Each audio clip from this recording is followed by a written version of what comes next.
ముందుగా అందరికీ తొలి ఏకాదశి శుభాకాంక్షలు.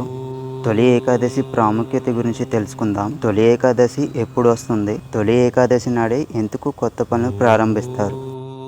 ఏ మంచి పని ప్రారంభించినా దశమి ఏకాదశుల కోసం ఎదురు చూడడం మనందరికీ అలవాటు.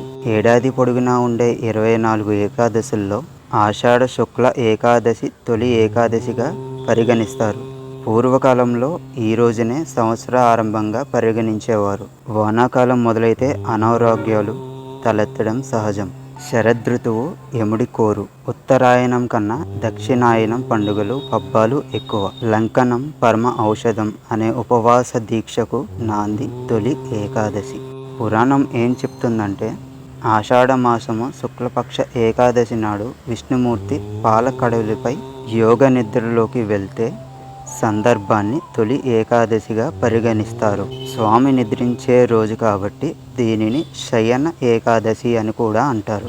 సతీ సక్కుబాయి ఈ శయన ఏకాదశి నాడే మోక్షం ప్రాప్తి పొందింది. తొలి ఏకాదశి నాడు రోజంతా ఉపవాసం ఉండి రాత్రికి జాగారం చేసి మర్నాడు ద్వాదశి నాటి ఉదయం విష్ణుమూర్తిని పూజించి తీర్థప్రసాదాలను స్వీకరించి ఆ తర్వాత భోజనం చేస్తే జన్మ పాపాలు ప్రక్షాళనమవుతాయని నమ్మకం.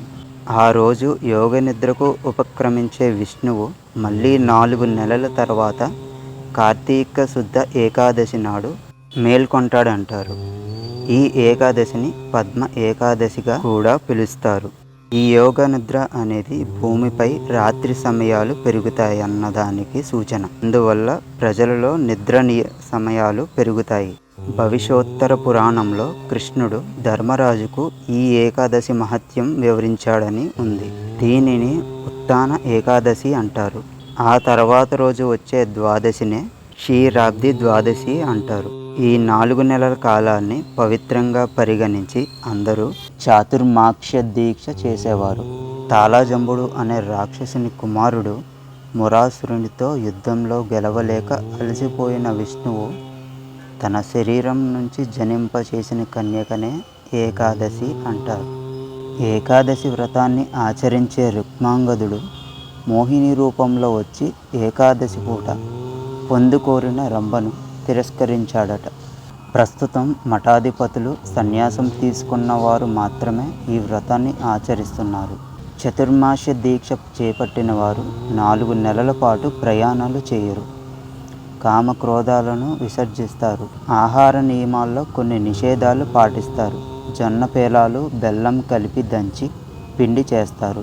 రైతులు ఆ రోజున ఖచ్చితంగా పేలపిండి తింటారు. ఏకాదశి నాడు ఉపవాస నియమం లోకంలో స్థిరపడింది.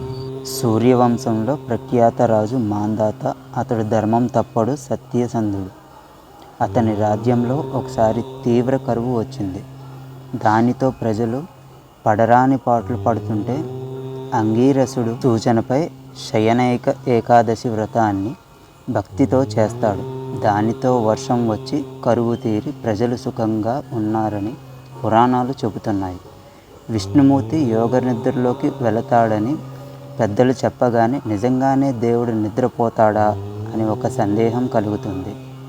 విష్ణువు అంటే సర్వవ్యాపి అని అర్థం. అంటే విష్ణువు అనే పదానికి అంతర్లీనంగా సూర్యుడు అని అర్థం అన్నమాట. ఇప్పటి వరకు ఉత్తర దిక్కుగా ప్రయాణించిన సూర్యుడు ఈ రోజు నుంచి దక్షిణ దిక్కుకు వాలుతాడు. అంటే ఈ రోజు మొదలుగా దక్షిణ దిక్కుగా ప్రయాణిస్తాడు. దానినే సాధారణ పరిభాషలో నిద్రపోవడం అని అభివర్ణించారు. సాక్షాత్తు భగవంతుడే నిద్రిస్తుంటే ఈ పూజలు ఎవరికి చేయాలి అనుకోవచ్చు.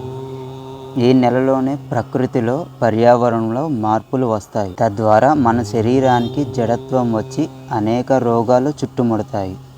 ఉపవాసం వల్ల జీర్ణకోశం పరిశుద్ధమై దేహం నూతనోత్తేజాన్ని సంతరించుకుంటుంది. ఇంద్రియ నిగ్రహాన్ని కలిగిస్తుంది. అంతేకాక కష్ట పరిస్థితుల్లోనూ భయంకరమైన రోగాలు వచ్చినప్పుడు విపరీతమైన పరిస్థితులను ఎదుర్కోవడం కోసమే ఈ కఠిన ఉపవాసాలు ఆచారాలు ఏర్పడ్డాయి. ఇందువలన కామక్రోధాలను విసర్జించగలుగుతారు. ఆహార విషయంలో కొన్ని నిషేధాలు పాటిస్తారు. అలా ఏకాదశి నాడు ఉపవాస నియమం లోకంలో స్థిరపడింది. ఈ పండుగకు పేల పిండిని తినే ఆచారం ఉన్నది. పేలాలలో బెల్లాన్ని, యాలకులను చేర్చి దంచి ఈ పిండిని తయారు చేస్తారు. ఈ దినాన్న ప్రతి దేవాలయంలోనూ పేల పిండిని ప్రసాదం కూడా ఇస్తారు. ఆరోగ్యపరంగా కూడా ఈ పిండి చాలా మంచిది. బాహ్య ఉష్ణోగ్రతను అనుగుణంగా దేహ మార్పులు చెందుతాయి. గ్రీష్మ ఋతువు ముగిసి వర్ష ఋతువు ప్రారంభమయ్యే సమయం కావున శరీరానికి ఈ పిండి వేడిని కలగజేయడమే గాక వ్యాధి నిరోధక శక్తిని పెంపొందిస్తుంది. వర్షాకాలంలో వ్యాధి బారిన పడటానికి ఉన్న అనేక అవకాశాలను ఇది తిప్పికొడుతుంది.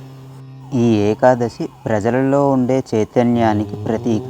యోగ నిద్ర అంటే భూమిపై రాత్రి సమయాలు పెరుగుతున్నాయని చెప్పటానికి సూచన. అంటే ప్రజలలో నిద్ర సమయాలు పెరుగుతున్నాయన్నమాట. వానాకాలంలో వచ్చే మొదటి ఏకాదశి కనుక దీనిని తొలి ఏకాదశి అని లౌకికంగా చెబుతారు పండితులు. ఏకాదశి అంటే 11. 5 జ్ఞానేంద్రియాలు, 5 కర్మేంద్రియాలు, మనస్సు కలిపి మొత్తం 11. వీటిని మనిషి తన ఆధీనంలోకి తీసుకువచ్చి వాటన్నిటినీ ఒక్కటిగా చేసి అప్పుడు దేవునికి నివేదన చేయాలి. దీని వలన మనిషికి సహజంగా అలవడే బద్ధకం దూరమవుతుంది. రోగాలు దరిచేరకుండా ఉంటాయని, ఇంద్రియ నిగ్రహం పెరుగుతుందని ఒక నమ్మకం. వీడియో కనుక నచ్చితే లైక్ చేయండి, షేర్ చేయండి, కామెంట్ చేయండి, అలాగే సబ్స్క్రైబ్ కూడా చేసుకోండి.